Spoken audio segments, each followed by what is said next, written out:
didn't mean as in leave. All right, see you then. Okay, if we could, I hope you all got the note that if you want coffee, you need to go down to the basement and get it. That's why I'm late.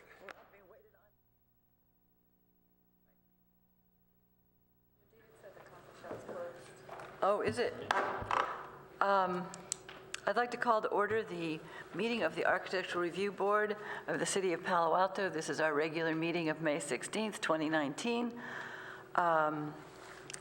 Could you call the roll, please? Yes, Jody Gerhardt, Manager of Current Planning. Good morning, everyone. Good morning. Chair Firth, Here. Vice Chair Balte, Present. Board Member Liu, Here. Board Member Hirsch, Here. and Board Member Thompson. Here. Great, everyone's here. Thank you. Thank you. We have a space on our agenda for oral communication. That's the time to speak to a matter that's not on the agenda, but that is subject to the ARB's purview. I don't have any speaker cards. Is there anybody who wishes to speak in oral communication? If you could come up to the microphone and give us your name and address.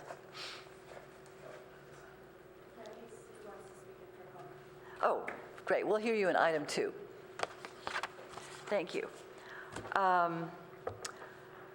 Any agendas, changes, additions, or deletions? Actually, I don't believe that everyone got a chance to review the minutes, so we'll move that forward to the next agenda. Thank you. Yes, those are the minutes of April 4th, which we'll review at our next meeting. And no more changes in vacation schedules or agendas. Actually, I guess we're on city official reports is what I'm going to. Madam Chair. Yes.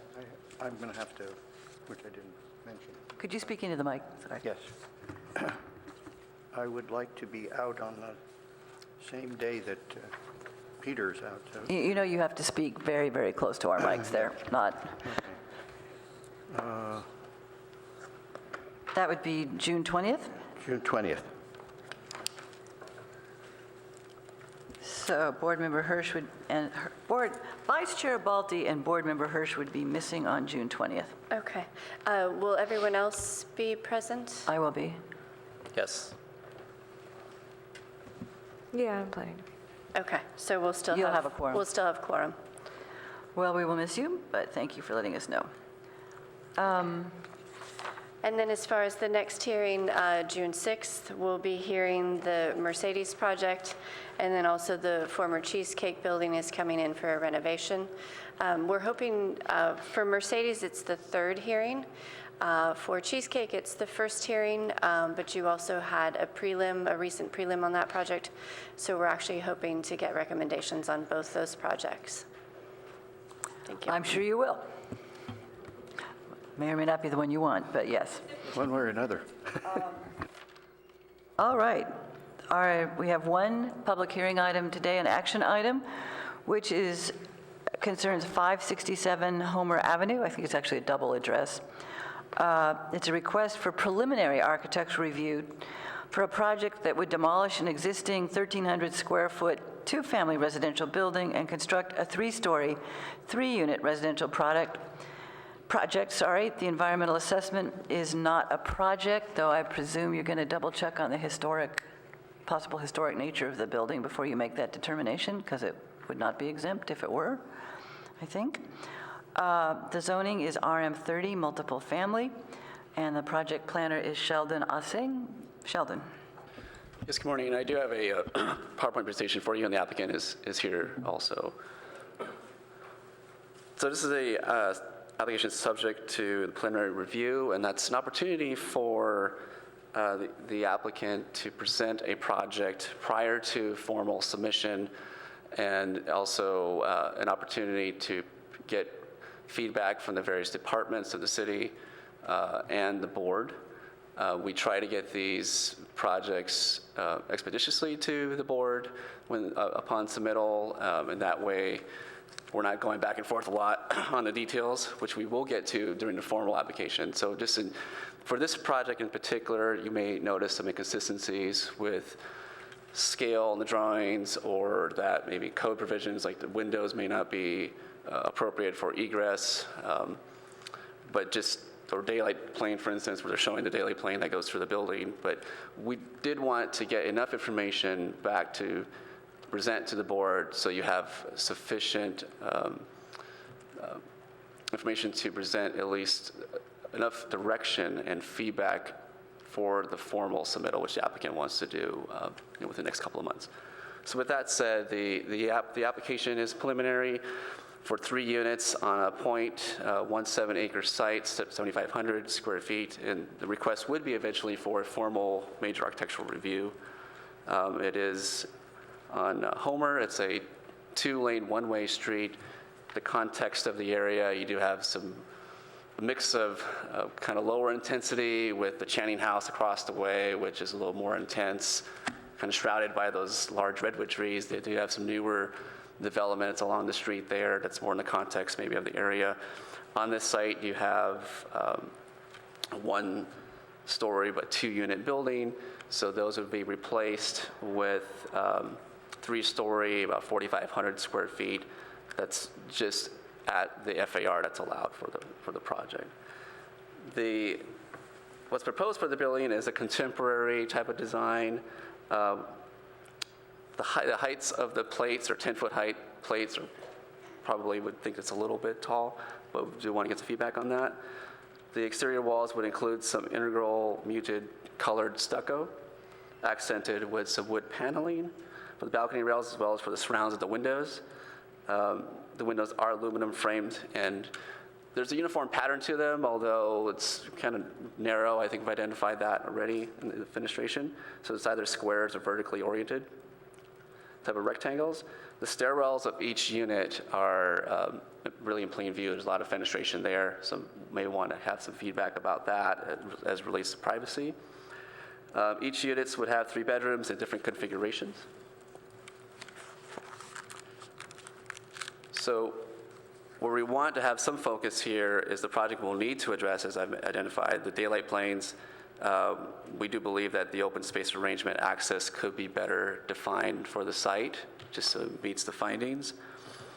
We are seeking some comments and directions from the board regarding the scale and mass of the project in it of itself, and then kind of how it relates to the neighbors, and as well as on that note, the design and the neighborhood context of whether or not this design is appropriate. Is there enough landscaping that's proposed? And then other areas of interest by the board that you may have. So with that, we do recommend that the board review and provide us comments. There's no formal action requested. We do identify that, yes, the site may be potentially deemed historic, so that will have to be vetted out in the formal process, but we do have a scope for the applicant to consider regarding our third-party consultant to review that. So with that, that concludes my presentation. Happy to answer any questions you may have. Thank you. Thank you. Before we ask Sheldon our questions, has everybody had a chance to visit the site? Yes. Yes? Yes, I have. Yes. So we've all visited the site, had a chance to look at the property, at least from the street, and look at the neighborhood. Is the applicant here and ready to speak? Great. You want to come to the microphone, and you'll have 10 minutes. Please introduce yourself. And we ask that everybody spell their names so that our transcriber can get it right. Hi, my name is Jerick, and it's spelled Jerrick. Thank you. So the main architect who I designed this project with is not present today, but I was also part of this project, so I could answer most of the questions today. And so, as mentioned earlier, the existing house is almost 100 years old and will be seeking to introduce 3 attached units on the lot, and each unit will be around 1,500 square foot. And right now we have all 3 units facing a different direction for the main entrance. The front unit on facing the Hummer Street, we currently have the main entrance facing towards the Channing apartment on front. And with the huge front setback, this will allow front private space for that unit in the front. And then the middle unit will have some outdoor area in the center of the floor plan. And the back unit will have its private backyard in the rear setback.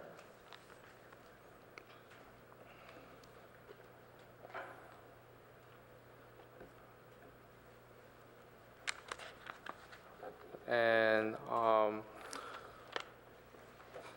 so our main intent was to build high-quality home that integrate appropriate into and complement the existing neighborhood. And the proposed project will allow opportunities for the residents in Palo Alto to see the contemporary design on the Hummer Ave, and we mainly focus the design with the newest developed multifamily residence in the downtown area of Palo Alto.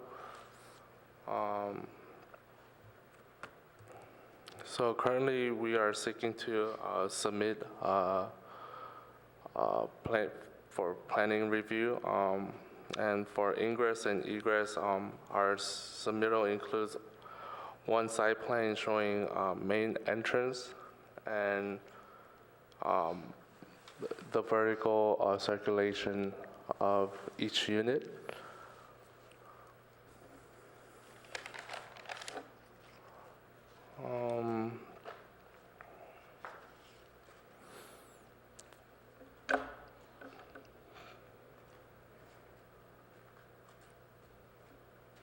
I could be taking questions if you guys have more questions.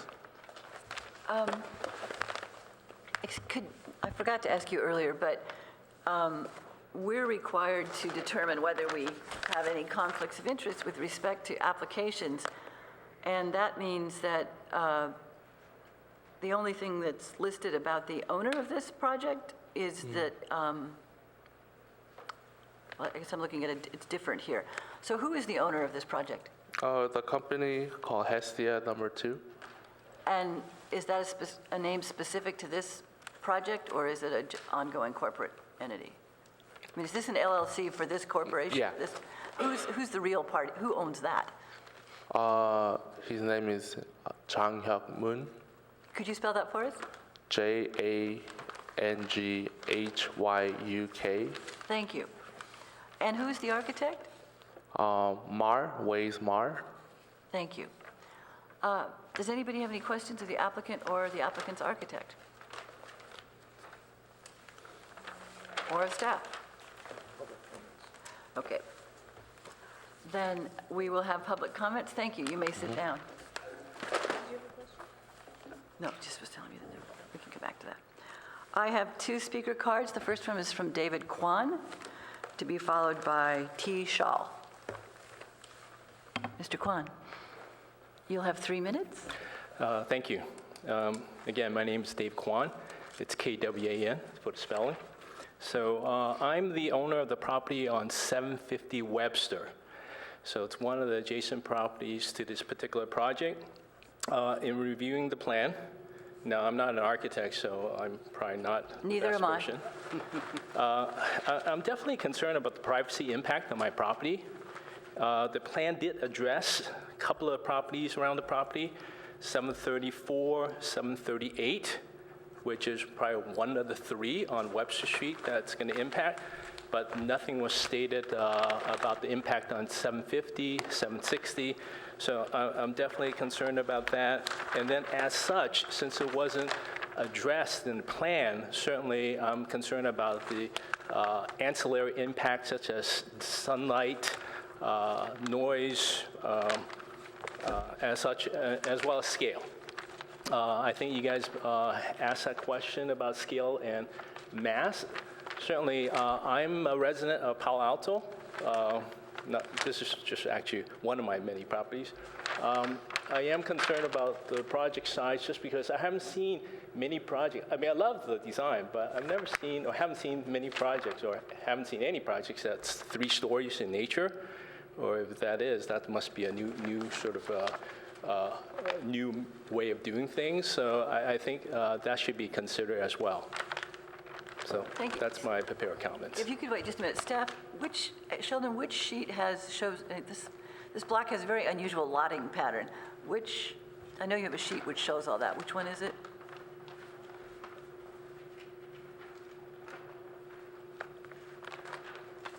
There's really complicated interlaced lots.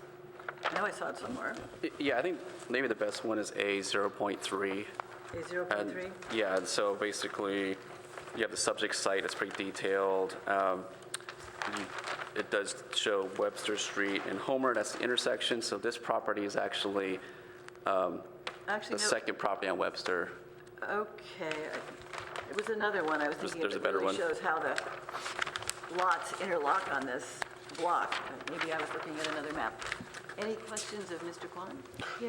Could you, I'm sorry, I just don't understand which house is yours. As I'm standing on the street looking at this property. Yeah. Are you to the left or to the right? Got it. Thank you. Looking at this property, we're on the right-hand side. It's in the staff report. Alex just pointed out that if we look at the staff report, Sheldon did provide us These this. 3 properties, I guess. The corner.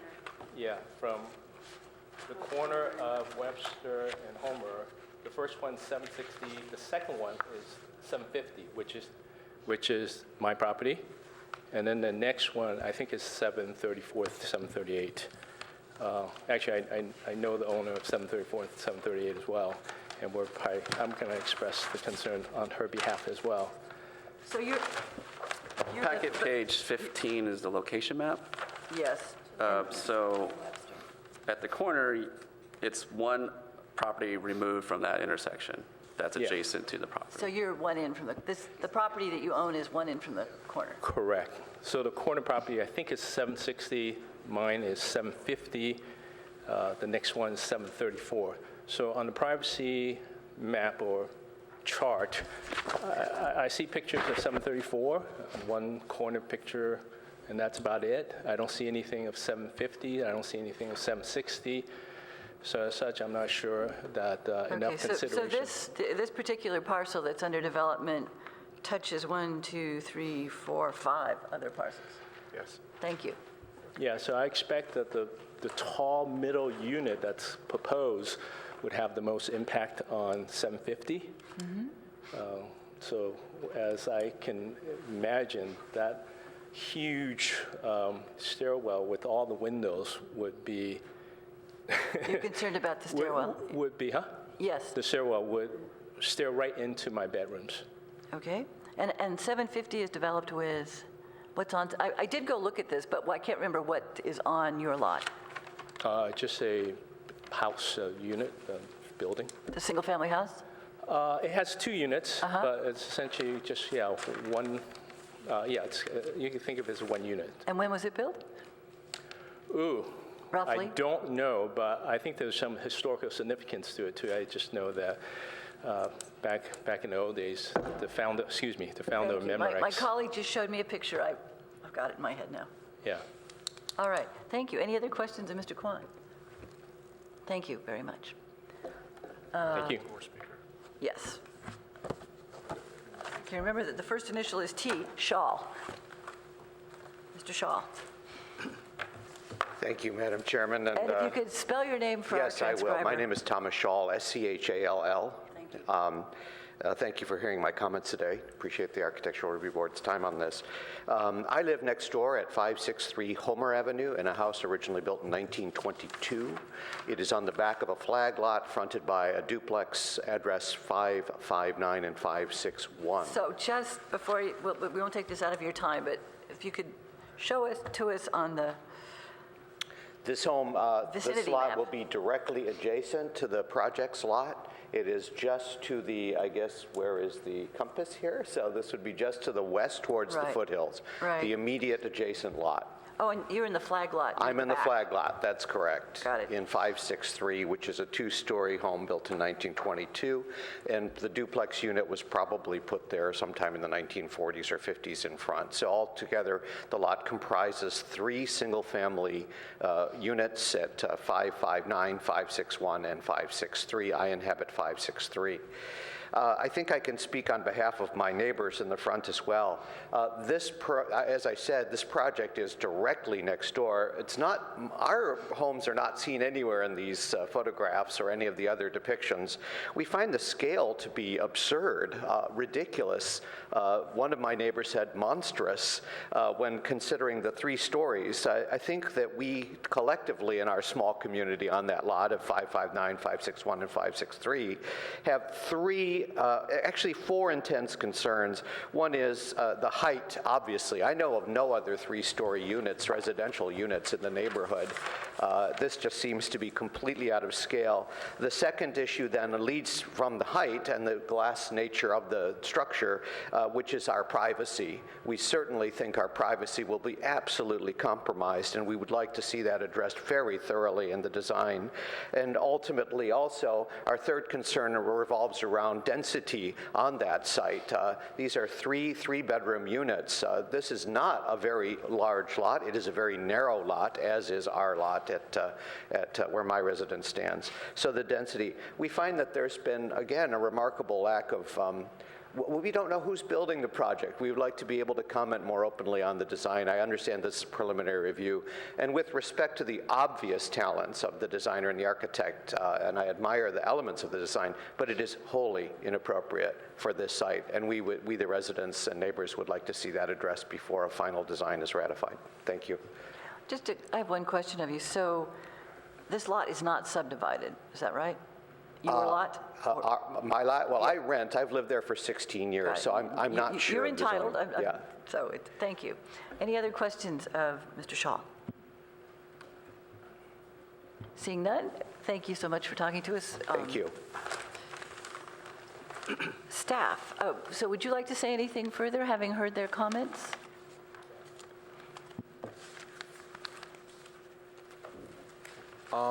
With the concern on the Webster Street properties on the Webster Street, so currently the existing unit has a driveway along the west side of the lot, and we actually relocated the driveway to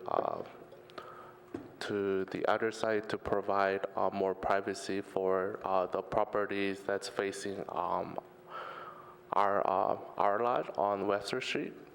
So with the driveway setback, we allowed more space in between the Webster and our property. And as you could see on the elevation facing the Webster Street, the only window that's facing to that side is the vertical. I think you could refer to the elevation drawing.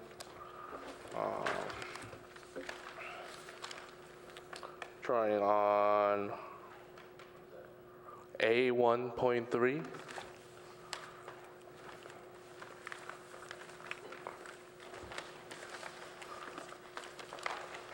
So right now I'm discussing the northeast elevation on the sheet.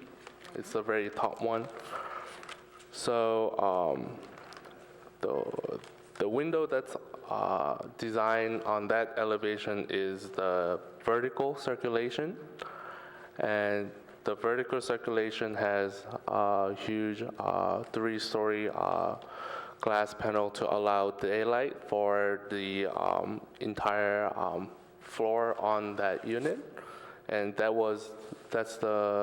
and as you could see on the other units, the windows that's on the room, considering privacy, it's very minimal. and we tried to reduce many windows as possible facing the Webster properties. Thank you. Anything else? Any further questions? I have a question. Board Member Liu. So I think the ground floors of your units are showing like a front door and a back door, say like one from the side yard and one towards the driveway. And I was wondering which stores were you thinking were the front entrance door?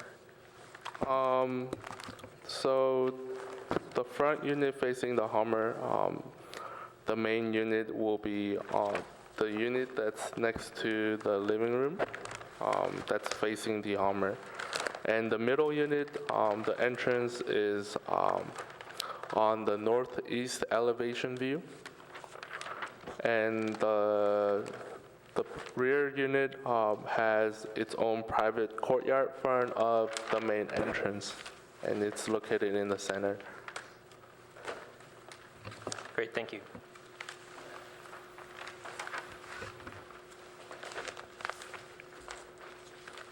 Any other questions before we let the applicant sit down? This is a fairly informal process, so if anybody wishes to contribute further to the discussion, wave your hand and I'll get you. But you could sit down for the moment. Thank you. So I had a question for staff or my colleagues, which is, when I was looking at these area calculations, there's a reference to parcel 3, and there's gross area and net area, and they're very different, and I was trying to figure out what that's about. Just misplaced the sheet. I also think it's not parcel 3. But I didn't know what gross and net area meant in this situation. I'm sorry, what sheet are you referring to? Somebody else can go on while I go find that again. Oh, take a look at sheet A04. Parcel 3, gross area 2,663 square feet, net area 1,765 square feet. I mean, I'm used to that in subdivisions where you net out the street, but what's this? So while many cities do a net floor area, the city of Palo Alto does not. We use gross floor area. So that's... And is that of the building? It must be, right? Yeah, that's of the, So is Unit 1 really 3,000 square feet by our calculations, and Unit 3, 2,600 square feet, or 2,663? I'm confused. yeah, maybe we can have the applicant kind of describe what their program is, whether this is going to be a rental or they're going to do a subdivision. That might be helpful. But that wouldn't have any, what I'm trying to figure out is what we think of as the area of the individual units. It's the size of the units, and we can ask the applicant to verify. Okay, if you could, I'm looking at sheet A04. Because we also have some numbers on the cover sheet as well. Right, and there's a big difference. Okay, so to direct you with the correct square footage of the units on this project, I would like to show A3.0.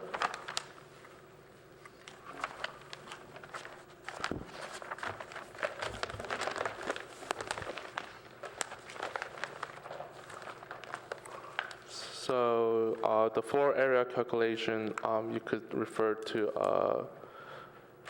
the very top part of the list. So it shows each level square footage on each unit, and the total of all these floor combined comes out to 4,487 square feet. And then you have additional enclosed space with the garages, is that right? Correct. That's another 9,000 square feet. 900, sorry. Oh, sorry. So that's lot coverage. But the garage area that you're showing up above, is that internal dimensions, external dimensions? I'll stop asking these questions in just a minute. So the garage square foot was not included in the square foot that's listed above. The above is only showing the living square foot. Right. And to refer back to your question on the total square foot, we would have to add the garage space on each unit. Okay, thank you. Any other questions? Okay. Who would like to begin?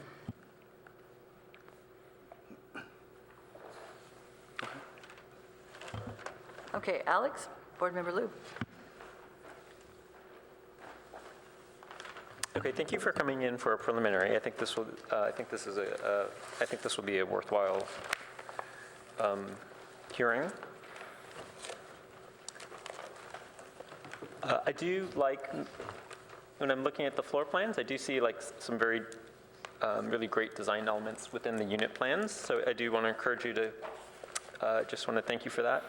But I think on this particular project, the challenge for you is going to be complying with our context-based design criteria, which is in the zoning code. And really, your building design has to fit in with the neighbors on the block. And so at the moment, I don't really see how it complies at all. I did want to point out two projects for you that are in the neighborhood that are 3 stories, and they're contemporary, but they still manage to fit in with the neighbors. So one is at 557 to 571 Lytton, and it's 4 units, RM30 zoning, is a 50-foot wide lot. It's 4 units, but it's on a deeper lot than yours. And it complies with the daylight plane, and it's fitting in with Victorian neighbors. So, and some mid-century buildings as well. It's a pretty eclectic street. But for example, like they have like wood siding that sort of makes a design linkage to the neighboring Victorian house. It has a modern shed roof, which is completely different than the Victorian houses. But it's sort of the same eaves and the overhangs, and it's it's wood, and so it does. When I look at a photo, I do see some connections to that. It also has like a stone base and low walls that tie into some of the more recent buildings on the street. Hey, So Alex, could you repeat that address again? the address? Yes. Yeah. It's called Lytton Park. It's 557 to 571 Lytton. Thank you. There's another project, 3-story project, 455 Forest, which is our city lofts, and that's 4 units, 3 stories, contemporary. But instead of just having like the 3-story high straight walls that you have, it steps. They're all stepped, and it's tiered, and so it makes some linkages to the shorter buildings, but it does step up.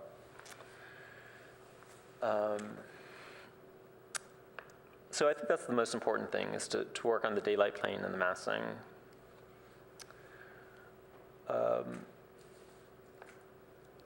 Also, for site planning, I think that we do need to sort of enhance the entrances and also like mailboxes and trying to make it like a nice development.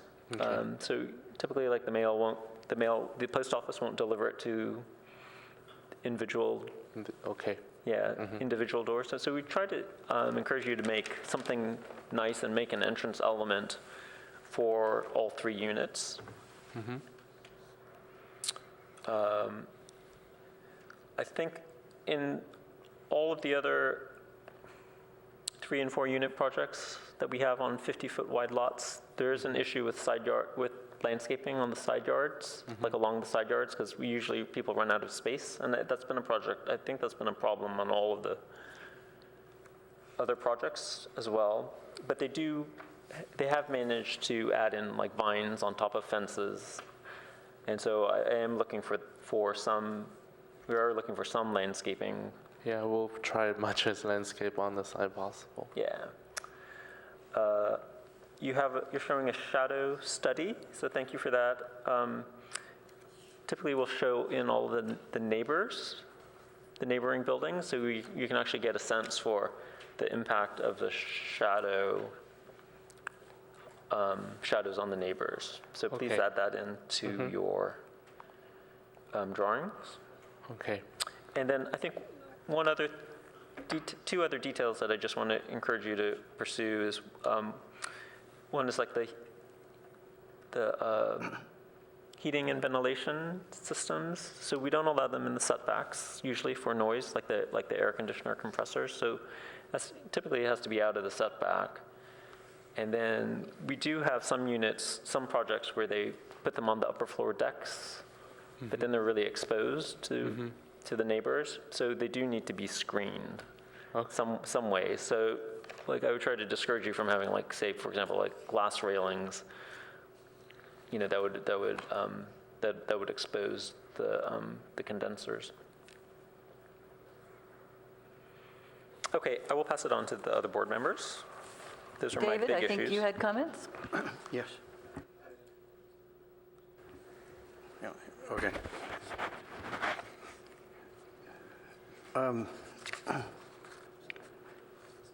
You know, it's a kind of an interesting project, and thank you for the submission.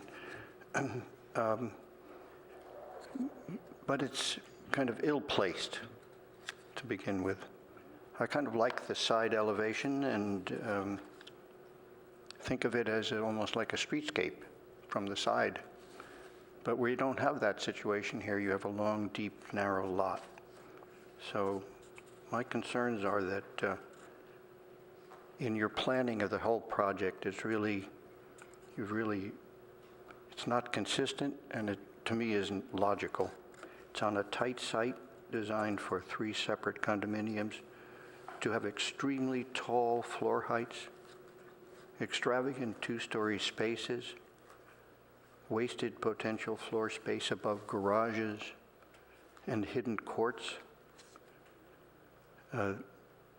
When it's a tight site, you really have to make most use out of all of the square footage available to you, and you're not doing it. But the remedy above garages and hidden courts to use that space, and I think that the city should enforce the daylight plane restrictions and limit the height to 2 stories or minimize the 3rd story in response to issues of neighboring privacy, which have been discussed, and transitions in relation to the neighboring setting and context. Expressing the exterior stair towers with a wall of glass, overwhelmingly dominant element, facing neighboring properties an especially unacceptable design choice. Even if the entire structure is reduced to 2 stories, still unacceptable. With the dwellings on a fairly narrow but deep site, it becomes critical to take special care to describe the landscaping, including paved areas, plantings, including existing trees, although it's noted that the trees were not, in the planning study, were not significant in any way. I think that there's an opportunity to save some of the trees. You haven't either shown us photographs of the landscape that's there and whether or not there's anything that could be kept in the front. You need to show us car parking in more detail. Fencing, as mentioned. Privacy areas, you've left areas completely gridded with no indication of any plantings and how they're going to be used, or with your recessed courts, how they work with that. You've left us no indication of how the garbage is going to be stored, where it's going to be stored, collected, etc. The textures and materials lists that you really need to show us, some indication of how you intend to treat those spaces. Lighting, there's nothing about that. We understand it's very preliminary, but you have to have some thought about how the project is going to be landscaped just beginning a project. these are especially important here because the pedestrian access in this type of project is the same as the vehicular access. So the residents of the rear units walk through the parking traffic areas. I think for us, it's going to be very critical, knowing some of the previous questions that have been asked on other projects. We're going to want to see all of that landscaping in your final, but an indication of how you're going to do that in the preliminary would have been useful to us. So if you want to look at the projects that are very nearby that are worthy to look at in different styles, even if you keep a more modernist style, visit 649 and 637 Homer, just a block away. They're really very well done projects.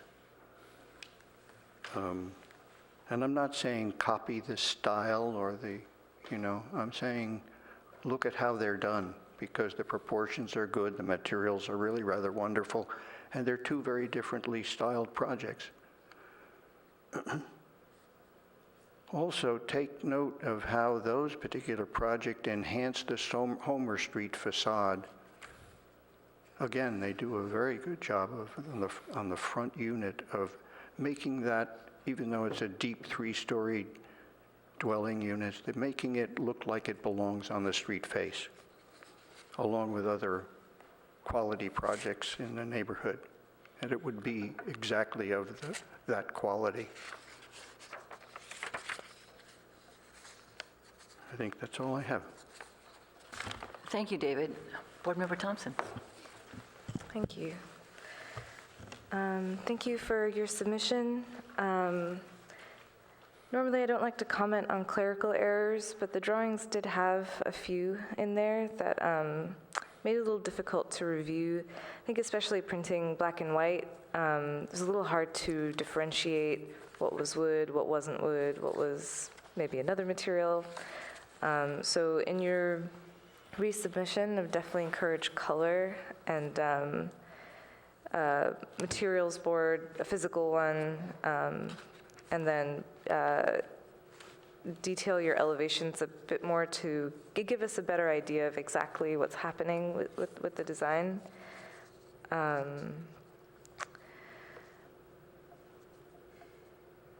Aesthetically, in terms of the design, there's a lot of, it's kind of an interesting choice, the choices that you guys made to slope the stairwells, but not to slope any of the other roof elements. A lot of the neighboring structures have a lot of slopes, and I was kind of looking up this, the precedents that both Board Member Liu and Hirsch called out, and all of those precedents kind of have this element of sloping in their silhouette and in their sort of facade. And so I'd kind of recommend having I would say, an attitude on the slopes. I don't know that just sloping the stairwell on its own is adequate for the neighborhood. And the other element in the neighborhood, which is also a quality of the style, is the small-scale detail that is prevalent everywhere. And yes, this is a really schematic design, and so I can understand that small-scale detail hasn't really come in, but oftentimes it doesn't. Oftentimes, this style, the modern style, stays pretty big scale in terms of the moves. And so I think there's opportunities, if you want to stay with this style, to kind of integrate a smaller scale element. And maybe that's in some of the material choices you have. Even in this rendering, I think you have some pop-outs that look like they're sided in wood. But in the rendering, it still looks kind of like one sheet versus like a bunch of small lines. And so when you guys come back, I would say in your presentation, definitely highlight where you want to have small scale elements in your structure, just so that we know how you're trying to relate to the context. The first sheet where you were kind of showing all of the adjacent structures, that was really helpful. And that will also kind of be a nice way to tell your story. With the privacy impact on the stairwells, in terms of design intent, there could be a way to accomplish, a really bright circulation space. Maybe it's a skylight that could help mitigate some of these privacy issues that the neighbors are having, but still keep the feel that maybe you're looking for in that area.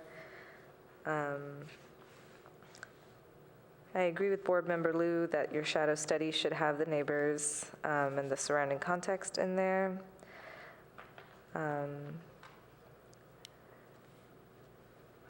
And then I did like that in some places you're expressing the slab.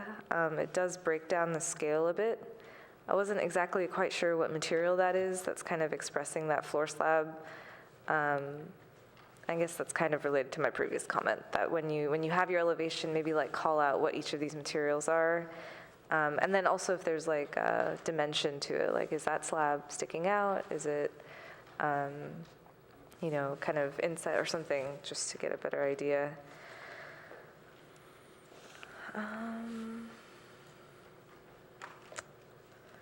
Okay, yeah, I'll just leave my comments there for now. Thank you. Vice Chair Balte. Thank you for bringing this application to us. I understand how challenging it can be to meet all of the requirements and the neighbors' concerns and city staff. Nonetheless, I'm afraid I agree completely with my colleagues that this is a long way to go. I'm afraid it's just not ready yet. The neighbors' concerns about privacy and massing are well-founded. Alex's and Ozma's and everybody's comments are good. I'd like to offer you some, advice. I put these drawing sets together all the time, and there's a lot of stuff just lacking on the plans. It does seem that you perhaps met a checklist of some kind, but I'd like to advise you to take control of your design team, first of all. Who is the designer? Who is the surveyor, the landscaper? Who is the owner? That information needs to be out here, and you should be in charge of how it's all presented. It's very haphazard right now. Your drawings need to have a correct scale that's consistent, usually a 1/4 inch or 1/8 inch per foot. These are basic things, but it makes it very tough to review, and I suspect it makes it hard for you within your team to communicate as well. You need to show the orientation of things, north arrows. You really need to have some color renderings and images so we can understand, and the neighborhood and the community can understand what the finishes are. Color printing is really not a big deal these days. You also need to pare down a little bit. You have floor plans and project elevations shown twice, basically. One set just for the buildings and one for the whole thing. They're all at the same scale. They're showing the same information. It results in an overabundance of irrelevant information. You also need less technical information. We really just don't need to see the sewer line and the water line, how it's being put together. I say that because that's what I mean by take control of your design team. Focus on what's important now. Don't spend money on engineering details that can be and will be worked out, but aren't necessary now. Distract our attention, but also more importantly, yours. You really need to show the context everywhere. Every drawing should be showing the neighbors, the trees, the views from the neighbors.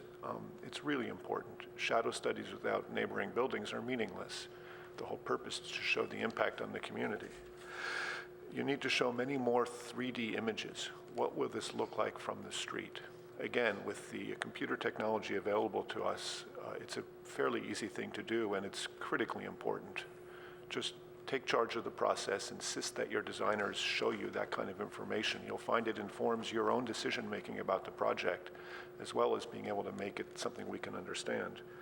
And then lastly, you really need accurate area calculations. I know this is preliminary, but I found myself so skeptical that I actually went into one of these plans, and I'll give you this sheet later, where I measured very carefully, figured out the scale, and found you to be about 20% off, under measuring the space of some of these rooms. The staff will carefully check all of that. There's no chance it will fly, but you do yourself a big favor by measuring carefully now. What happens is that the whole building, because you're on such a tight square footage count, you just can't easily shave 100 square feet here and there. It just doesn't work. I promise you, having designed many buildings like this, that the area is just the first thing you got to be thinking about, and it has to be measured accurately. So that said about your presentation and design package, I'm going to talk next about the circulation on your site, because it just doesn't work. I'm looking at drawing A04, and you really don't have a place for cars to turn around on the property to get back out again, which would result in people backing out onto Homer Avenue, which is just not acceptable. It takes generally about 20 feet of width at the minimum. And just try it for yourself. Go to an alley and see what it takes to do that, because you're going to be trying to sell these units or attract tenants to these units. And when the parking is so tight that everybody's denting their car, you're not doing yourself any favors. The same thing applies to actually getting into these garages. You have to be an excellent driver to even begin to consider it the way this is done. It's such sharp corners, such tight turns. Having been through the process in Palo Alto, it's not going to fly. You will be forced to address these things. And it is so painfully difficult to shift these things around on a tight project like this. You need to get it all straight. For what it's worth, there is a public works requirement that the apron of the driveway be 5 feet from the property line. However, that's so restrictive on narrow lots like this that we have historically found that to be grounds for a variance, and you can put the driveway closer to the property line. In this case, that just makes a lot of help, that you can get a little more room to do a turnaround. So consider that that is possible to ask for a variance on that. And you will need some landscaping buffer along the sides of your property where the fences are. You can't have the driveway right to the fence. You need some landscaping buffer, and that takes at least a foot or two of earth to make that work.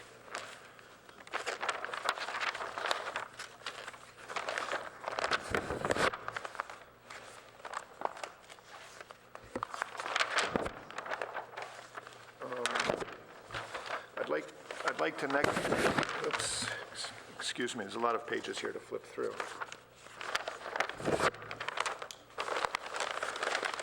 I think your massing of your building really is just too tall for the neighbors in the context.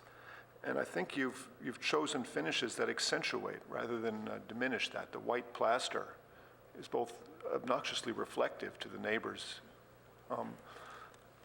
but it just enhances the appearance of mass. Choosing to have 10-foot plate heights, which is above average for small residential units, is something you may well feel you need to do to make up for small spaces, but it has to be done with incredible skill and delicacy. What you've done here is just stack 30 feet of height, and next to existing one-story houses, that just isn't appropriate.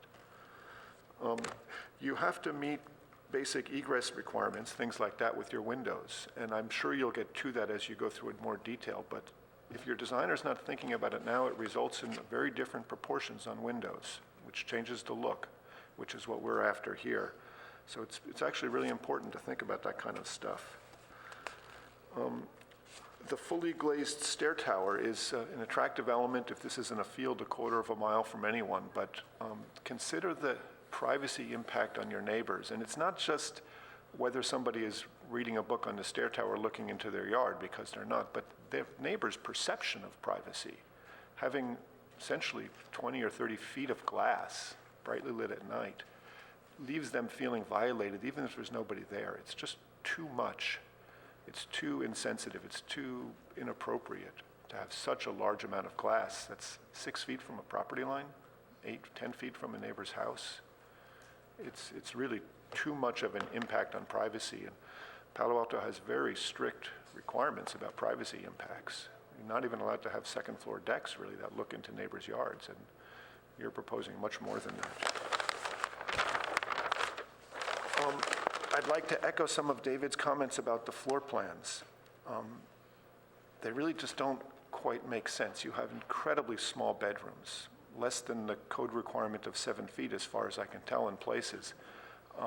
And you have to consider who's going to be living here, and you will have a very difficult time renting or selling or even using these rooms with 7-foot wide bedrooms. That's just not possible. It is the code minimum, and you're not even at that.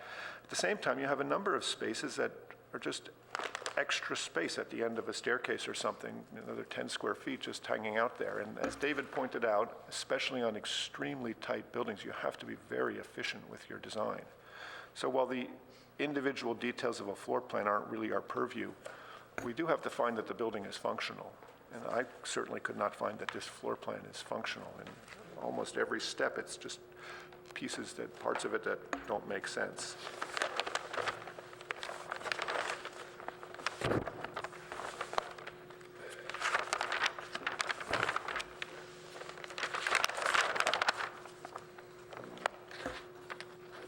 My last comments were going to be about the landscaping. And at the start, you need to be more clear which trees you do and don't have to work with. So it's a live oak up at the front, not a redwood. And while Japanese maples are beautiful trees, I'm not entirely sure they're really going to do the trick. But you're basically putting in 4 Japanese maples and calling it a landscaping scheme.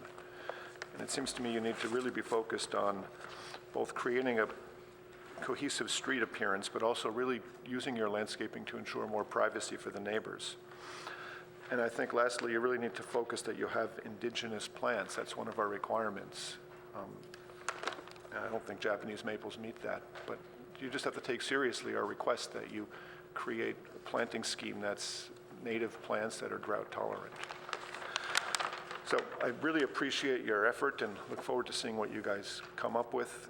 And if staff would allow me, I'll just give you this package of drawings, which I redlined for you. I'd really like to see you take these comments to heart. Thank you very much. Thank you. You can, please sit down, but I have comments too. First of all, thank you very much for coming to us with your preliminary plan, and thank you for coming to us with a project for this particular lot. I think it's a cross between lot and site. I think it's particularly due for redevelopment, and I think there's ample evidence that in this city, you can build 3 units on a lot like this in a way that provides good living spaces for the people who move into this site and also enhance what's around them. And that's the requirement. We have to find that your project will essentially be a good place for people to live and that it will enhance life for the people around. And on a long, narrow lot with many frontages, that's not easy, but it's certainly possible.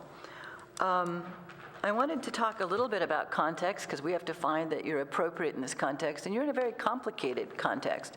I mean, you have Channing House, which is huge. You have really a quite beautiful street with very healthy live oaks and other big trees going all the way up to City Hall, essentially. Actually, even beyond that. City Hall kind of destroys the wooded look when you get there, unfortunately.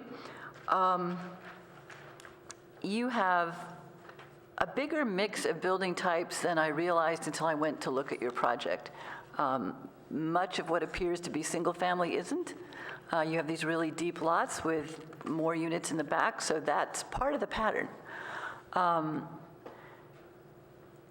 I think that when Channing House built the Lee Medical Center, they really improved the link of Channing House to the rest of the street by building that structure that's a little over 2 stories, but essentially presents as 2 stories, using really beautiful materials and beautiful detailing. And it's soft, much softer than Channing House itself. It's got deep plaster elements. It's got a number of soft shades. I don't think they ever use white. So I'm not saying that your project should be like that, but that's an example of beginning to build things that make more sense with the other residences around. I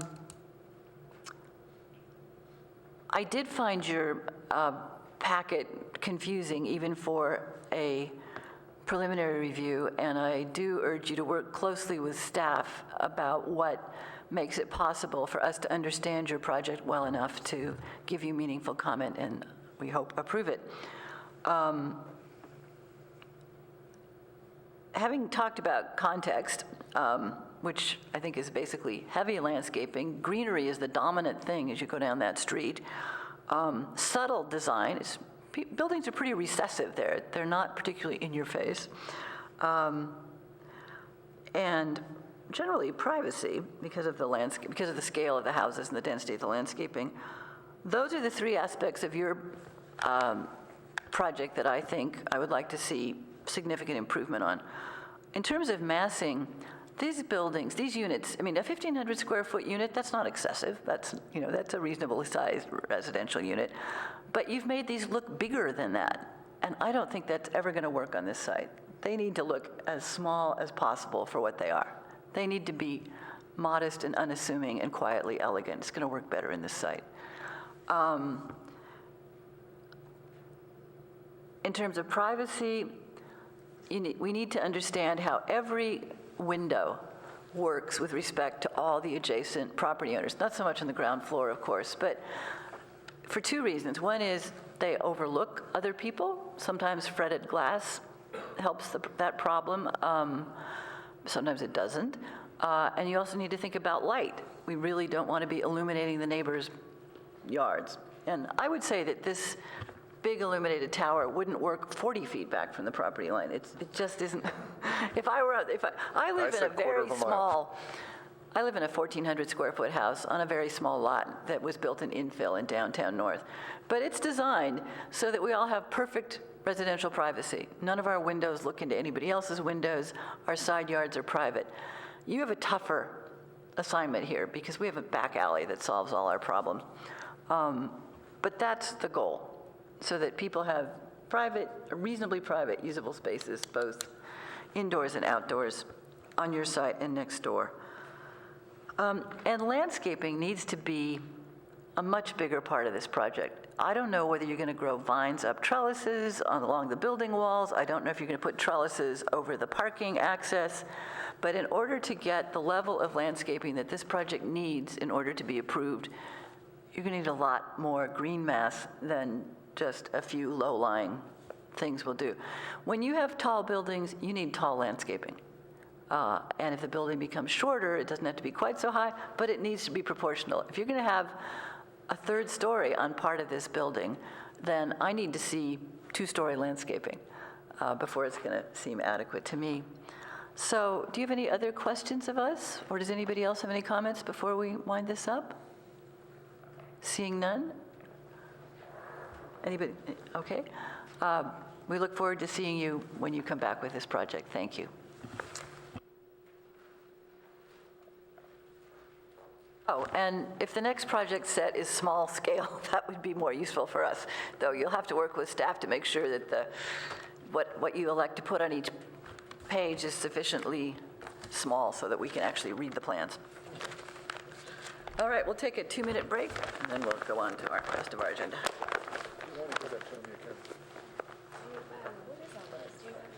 It's just me telling you.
If we can come back into session.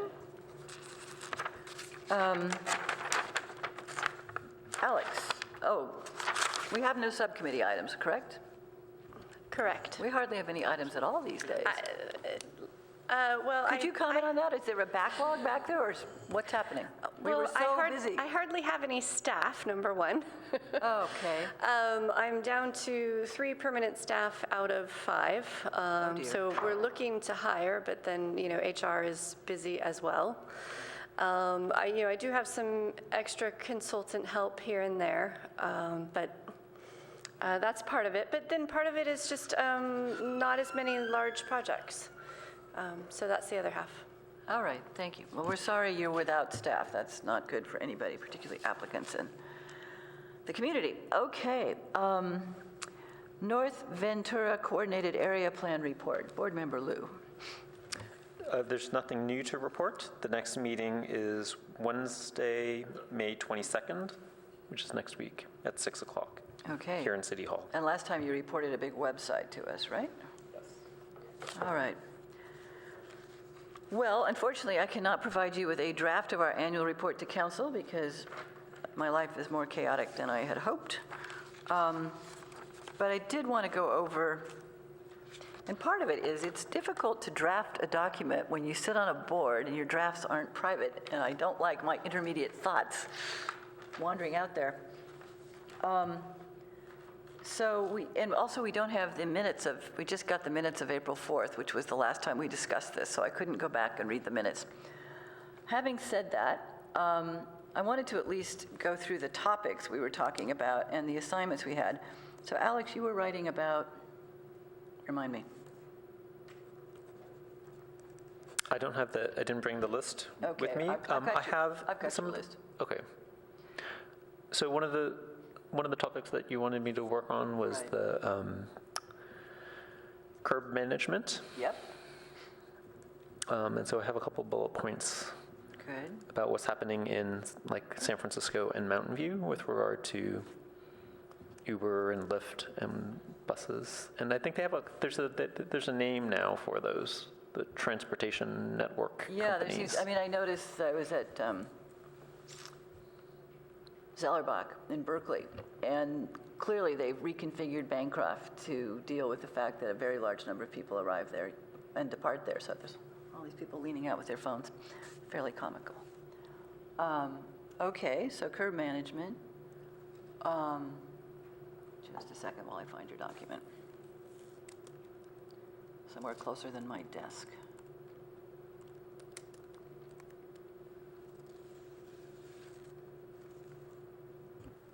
I'm just reading through the April 4th minutes, thank you. scanning through them, and it looks like parking standards was a question, Well, there was the issue of parking with respect to or surface lots. a couple of things surfaced, so to speak. One was parking standards for the shopping centers in light of the changing nature of retail.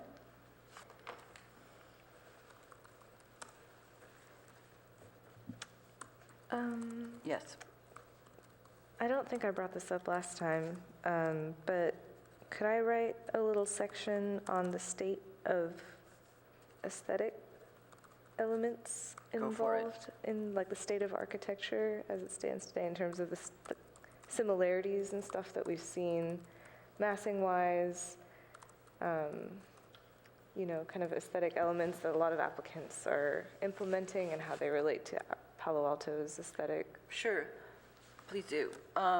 One of the things is that as Jody pointed out, all these things are worth raising. We're most helpful when we can suggest code changes or standard changes. I know one of the section I'm writing on mobility, by which I mean pedestrian mobility, and about street furniture and support it, what it takes to make an area really accessible for people who need to sit down from time to time.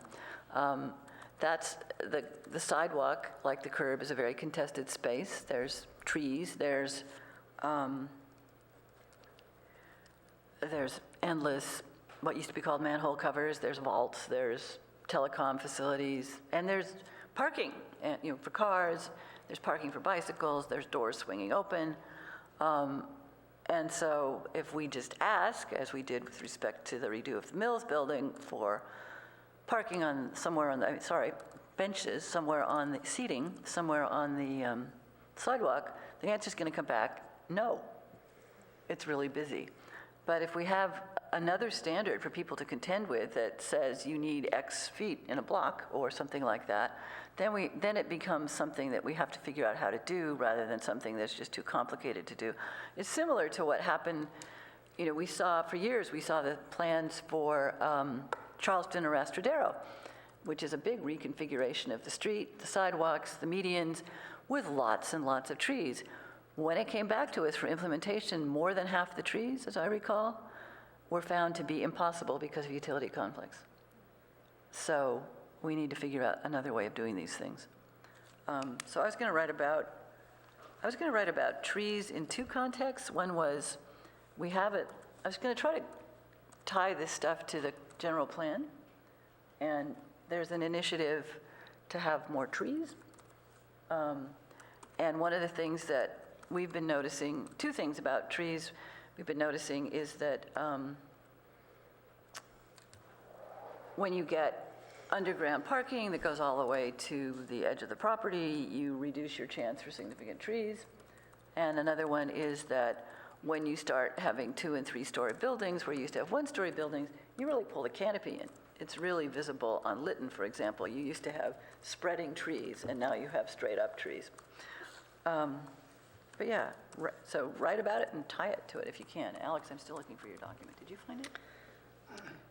Gotta look in Dropbox. It'll be right there. Yeah, I think it might, in terms of like codes and standards, I don't know, I think it might help with the context-based criteria and also just neighborhood design guidelines, just given that, I guess, context is starting to change, and it would, I don't know, sounds like it might be worthwhile just to highlight the stuff that we think is worthwhile, and then also just highlight the big aesthetic moves that some applicants are implementing that are less successful.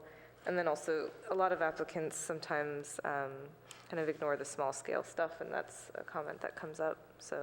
Okay. So I found Alex's document.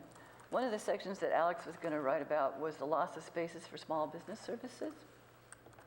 And he cited Berkeley's report that retail is stagnant downtown, restaurants are up in downtown, personal services are down in downtown, but up in outer areas, that San Francisco zoning now requires new, large, approximately 10,000 square foot ground floor commercial floors to carve out street-facing spaces for smaller tenants. And I will say that some of the more heartrending testimony we've had is from small businesses being displaced. So Alex, are you willing to do small business displacement?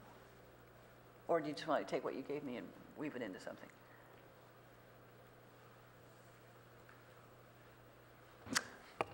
Yeah, I don't have any other ideas Okay. about that besides those two. We'll I just think note that there that. should be more than that. And I wasn't actually proposing this to go to the council at this time. I think It's not the council's unified. interested in it. And I think, I think I forwarded the San Francisco zoning item to staff. Well, I'm in favor of including reference to the issue, that this is what we've seen. Yeah, we'll keep it brief. How's that? It's always your approach, right? Got it. So I wanted to note as well, I was speaking with Amy French the other day about, past boards and how this was run. She did bring to light that the ARB previously had guidelines. And so these could be, guidelines of how, what needs to be in a project in order for the ARB to make the findings. So that's another possible way, besides just codifying it into the municipal code. Right. Of course, if it's in the code, it's A big process. It's a big process. I mean, it's easier to implement sometimes, but, sometimes guidelines can be good as well if there's, if a project can't meet all guidelines, Right. The ARB could still weigh that.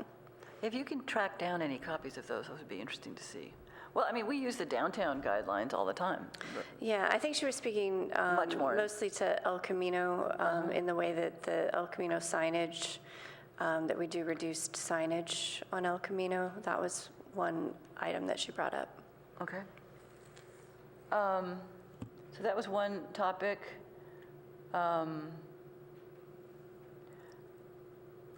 One was an issue of tree loss when the reduction of landscaping in CS and other districts when underground parking replaces surface parking lots. Because where once parking lots were asphalt Cs, they then became landscaped asphalt Cs, and now we're losing those trees. I think we decided to put that on the back burner the last time that we discussed this. I don't see that in the notes, but okay. That sort of pairs out of your comment about trees in general, that perhaps some guidelines, but really just to observe to council that big buildings and a lot of underground parking results in a loss of trees. I think it's worth talking about the sort of perhaps unforeseen impacts of these things. If they're wrong, we should take them out.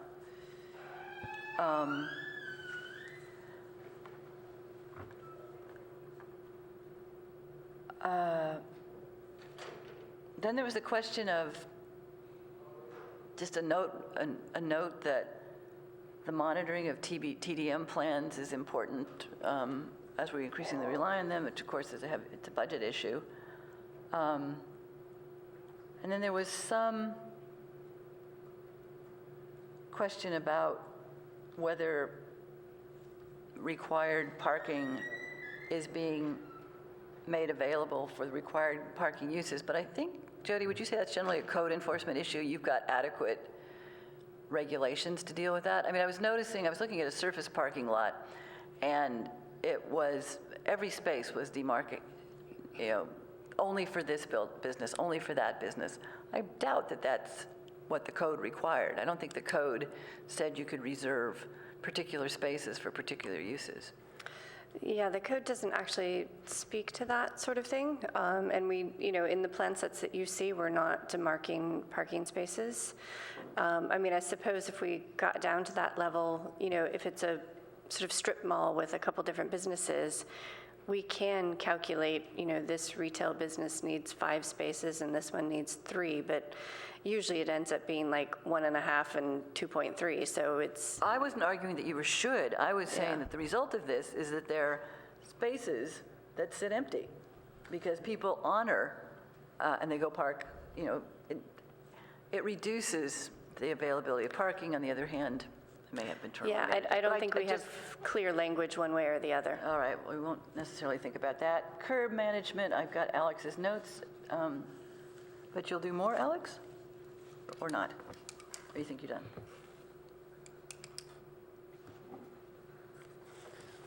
Well, it depends how long of letter you want to make.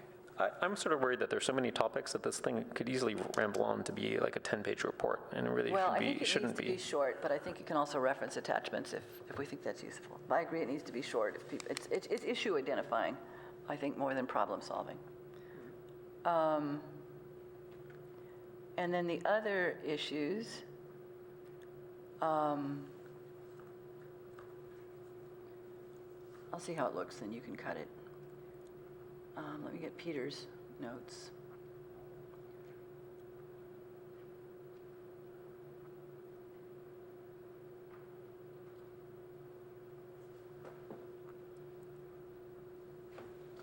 I agree that people may not read something if it's long, but it's not inherently a bad thing. If it has narrative rhythm, right?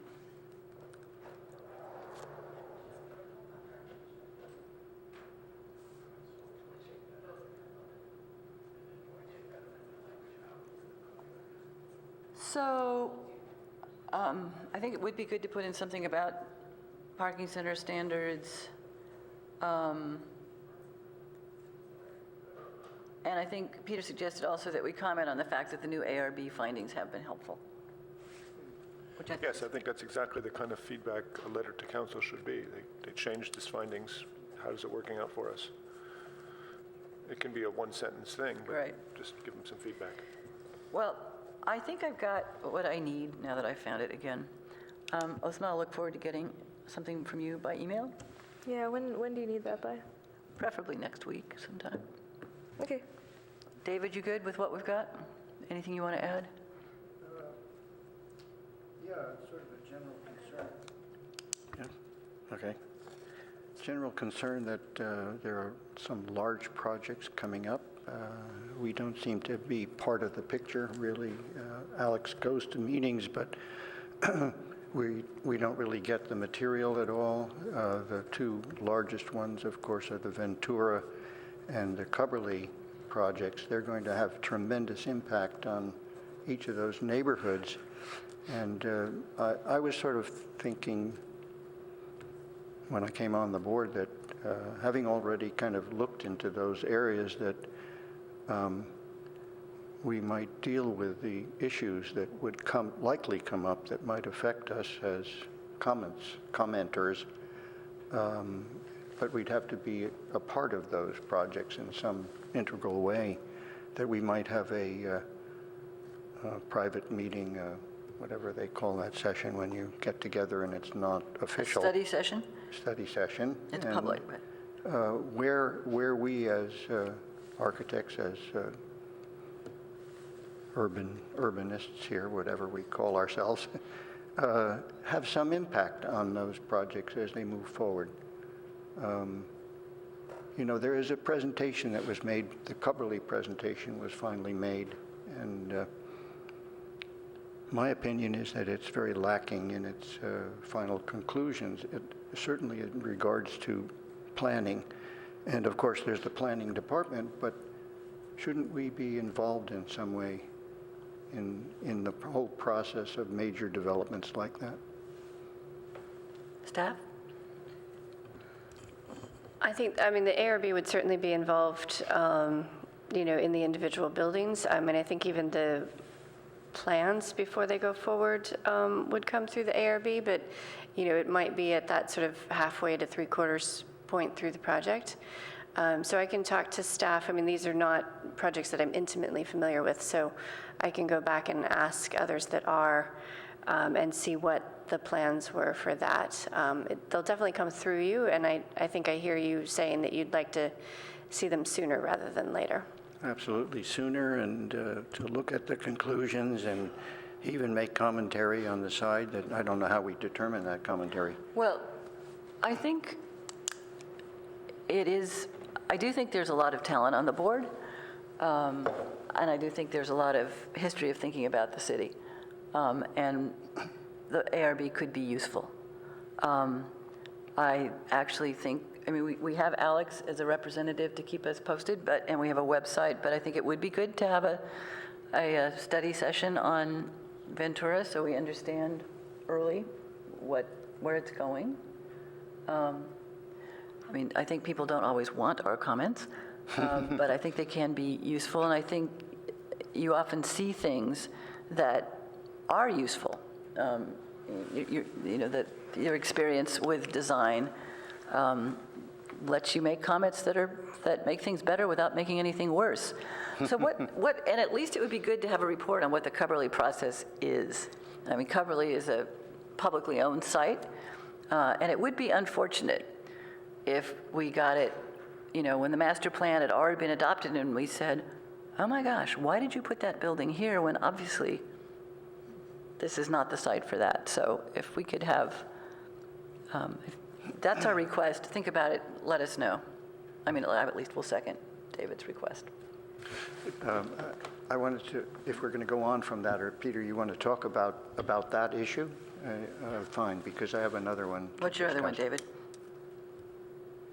The other what's one? that? Yeah. The other one, or Yes. Peter was commenting? Can we finish with the... Sure, go ahead. I wanted to comment that it seems to me that Alex is our representative on the North Ventura plan process, which you're very interested in, David. And you can, of course, go to those meetings, but Alex is a member of that board to put commentary and stuff. But it seems to me that Alex is there because of his role on the ARB. Right. And it's reasonable to say Alex should be coming back to the board reporting, which he is, and he should be taking feedback from the board back to that public body. So we do have a role in that process. I think we just haven't done very much with it. But maybe Alex can correct me if my thinking isn't right, but that's how I see the situation. Alex? Yeah, so this is new for the board. I think in the past, we haven't had representatives on other projects, but we have commented on other master plans. So I'm thinking of, there was a Mitchell Park master plan that didn't, I think in the end, I'm not sure that one went anywhere. There was the Rinconada Park master plan, and we did comment on that, and changes were made based on that.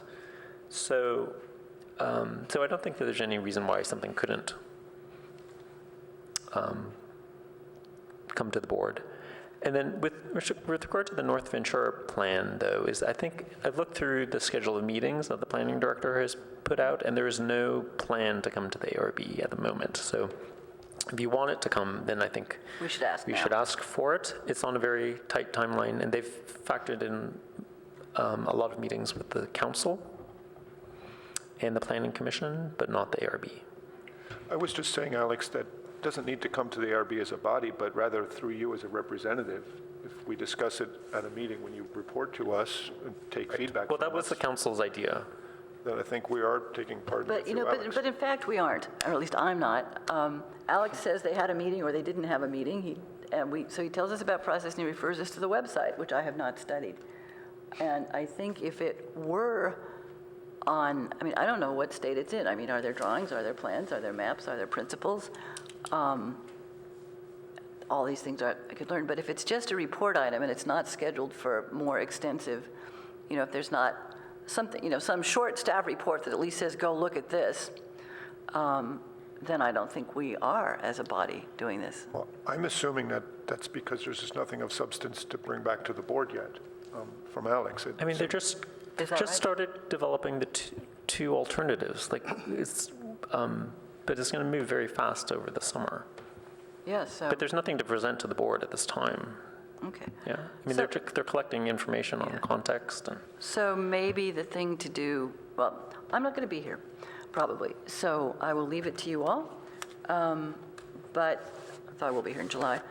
It seems to me it would be useful to have it as an agenda item a little more formally, at least in our own heads, that we'll commit to see what's out there so that we can, if we have anything we want to get back, we will channel it through Alex.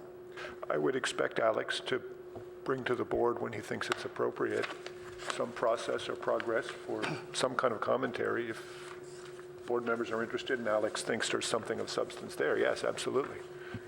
The other issue is the wireless issues, you know, with the board, the council came to a final decision. Jody forwarded, Jody, you forwarded to everybody? I'm sorry. Yes, she did. Yeah, okay. So you note that we were kind of left out of the final part of that, Peter. We didn't, I don't think the final part of that has happened yet. I think that the But regulations David, are still. on that account, I think the issue was clearly vetted. The ARB's opinion was clearly heard by the council, and the council made a decision what they want to do. So our commenting on it further, I think, is redundant. I mean, And Peter, you were there, right? David and I were both Yeah, at so- that particular meeting. I think that one's perhaps done for the moment. planning was supposed to go back and re-examine the standards. Right. And they were to do that in about a year's time. I personally am still unclear as to what the planning standards really are. Peter, are you satisfied? Well, I won't say I'm satisfied with the decision, but I think the council made a clear decision. One of the decisions, one part of it was to not include the ARB in the review process. And based on the wisdom of the council, that's what they decided. And I realize what we're supposed to be discussing here is our report, and we're probably getting Yes, into. we're off. It's good to raise the issue, but we shouldn't Well, be discussing that's why I it. think it doesn't belong in our Yeah. report. And I'm happy to talk with you about it later. And with respect to Cubberley, Jody, if you can find out what the state of play is, you know, sometimes going to look at 2 hours of tape or something isn't a very efficient way to learn. So with that, I will put together a draft. I will hear from Ozma, and you can rip it to shreds next time. Alex, anything more? Okay, staff, Jody, thank you.